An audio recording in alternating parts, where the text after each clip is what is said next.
Welcome to Telugu capital TV. నేను మీ advocate Sasikanth. నాతో ఇవాళ మా కొలీగ్ అడ్వకేట్ శ్వేత గారు ఉన్నారు. నమస్తే మేడం. నమస్తే సార్. మేడం, ఇప్పుడు మనం సైబర్ ఫ్రాడ్స్ అనేవి చూస్తున్నాము, బట్ ఇదేదో డైరెక్ట్ గా ఒక జడ్జ్ గారికే జరిగిందని వింటున్నాము. దాని గురించి ఒకసారి చెప్పండి. ఎస్ సార్, ఈయన former Kerala high court justice Sasidharan Nambiar అని, ఈయన retired judge sir, high court of కేరళకి. ఈయన ఈ జస్టిస్ గారు 90 లక్షలు సైబర్ క్రైమ్ ద్వారా పోగొట్టుకున్నారు.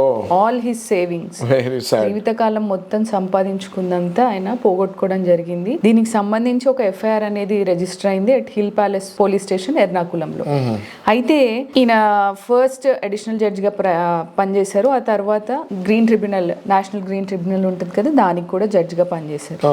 అయితే భారతీయ న్యాయ సంహిత కింద 66D cheating by impersonation, criminal breach of trust, cheating to induce delivery of property under IT information technology act కింద ఎఫ్ఐఆర్ అనేది రైజ్ చేశారు. అయితే ఈ జడ్జ్ గారు ఫస్ట్ ఈయనకు ఫోన్ కాల్ వచ్చింది, మీకు 850% రిటర్న్స్ అంటే 850% రిటర్న్స్ అనేవి ఇస్తాము మీరు పెట్టిన దాని మీద అనేసరికి ఈయనకి అది కొంచెం ల్యూరింగ్ ఆఫర్ లాగా ఆశగా అనిపించింది.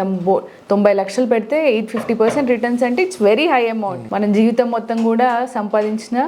సో ఈయనకి ఫోన్ కాల్ ద్వారా ఒక ల్యూరింగ్ ఆఫర్, బాగా ఆశ కలిగేలాగా ఆయనకి ఒక ఫోన్ కాల్ వచ్చింది. ఏమనంటే మీరు ఇంత ఒక ₹1 కోటి వరకు పెడితే మీకు దాని మీద 850% డబ్బు ఎక్స్ట్రా రిటర్న్స్ వచ్చేటట్టు చూస్తాము విత్ ఇన్ 1 year స్పాన్ లో అనేసరికి ఈయన ఏం చేశాడు, ఫస్ట్ ఈయనని ఒక వాట్సాప్ గ్రూప్ లో జాయిన్ చేశారు sir, Aditya Birla equity learning group అని. సో ఆదిత్య బిర్లా అనేసరికి అదొక బ్రాండ్ కాబట్టి నిజంగా ఇది నిజమే కాబోలు ఆదిత్య బిర్లా వాళ్ళే నాకు ఫోన్ చేశారు అనుకొని ఈయన ఆన్లైన్ ట్రేడింగ్ స్టార్ట్ చేశాడు ఆ వాట్సాప్ గ్రూప్ లో. అలా 90 lakhs వరకు అందులో IMPS ద్వారా, RTGS ద్వారా ఆయన పంపిస్తూనే ఉన్నాడు వాళ్ళ అకౌంట్. దాని తర్వాత ఎప్పుడైతే తెలుసుకున్నారో అమ్మో ఇది మోసము అని, సో హైకోర్టు జడ్జి నే బుడ్డి కొట్టించారు సైబర్ నేరగాళ్ళు అన్నప్పుడు. Kerala high court judge. So normal people ఈ సైబర్ పడడము మనం ఫస్ట్ నుంచి అవేర్నెస్ ప్రోగ్రామ్స్ లో కూడా మనం చెప్తూనే వచ్చాం సార్. వీళ్ళ పందా రోజుకు ఒకలాగా మారుతూ ఉంటది. ఈ రోజు ఒకలాగా చేస్తే రేపు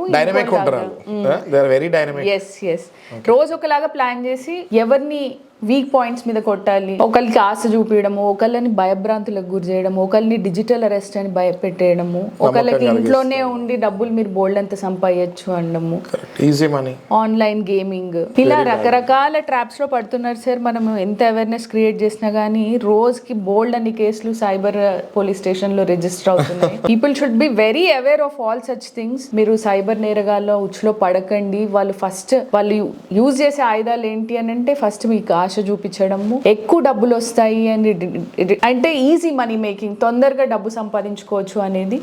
ఇంకోటి ఏంటి అని అంటే డిజిటల్ అరెస్ట్ అని భయాన్ని క్రియేట్ చేయడము వీళ్ళ పని యాక్చువల్లీ. సో మీరు వీటి బారిన పడకండి. మీరు ఈ భయం అని చెప్పేసరికి నాకు లేటెస్ట్ మన కేసు ఒకటి గుర్తొచ్చింది. ఒక ఆవిడ విలేజ్ నుంచి ఎక్కడి నుంచి వచ్చారు మన దగ్గర, వైజాగ్ నుంచి. ఆ కేసు గురించి మీరు చెప్పండి ఒకసారి.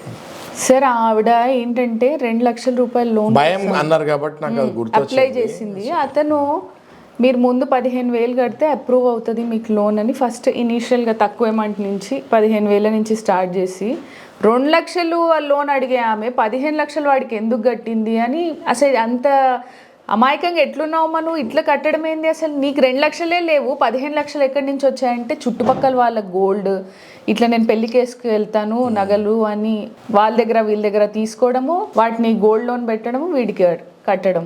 మన దగ్గరకు వచ్చినప్పుడు కూడా వాడు దబాయిచ్చి మాట్లాడుతున్నాడు. వెంటనే సైబర్ క్రైమ్ లో పోలీస్ స్టేషన్ లో ఎఫ్ఐఆర్ రైజ్ చేయగానే వాడి ఫోన్ స్విచ్ ఆఫ్. చూసారు కదా, ఇట్లాంటి భయాలకు కూడా సైబర్ ఫ్రాడ్స్ జరుగుతున్నాయి. ఇట్లాంటి వీడియోస్ మీరు ఒక 10 మందికి షేర్ చేస్తే వాళ్ళు ఎవరైనా సైబర్ కేసెస్ లో ఇరుక్కొని ఉంటే డెఫినెట్ గా వాళ్ళకి ఒక ఐడియా వస్తుంది అందులో నుంచి ఎలా బయటకు రావాలి అన్నది. ఎలా బయటకు రావాలి అన్నది కూడా మేడం ఎక్కువ సైబర్ కేసెస్ చేస్తుంటారు కాబట్టి నెక్స్ట్ వీడియోలో మేము అది చెప్తాం. మీరు దయచేసి అది కూడా ఫాలో అవ్వండి. Thank you.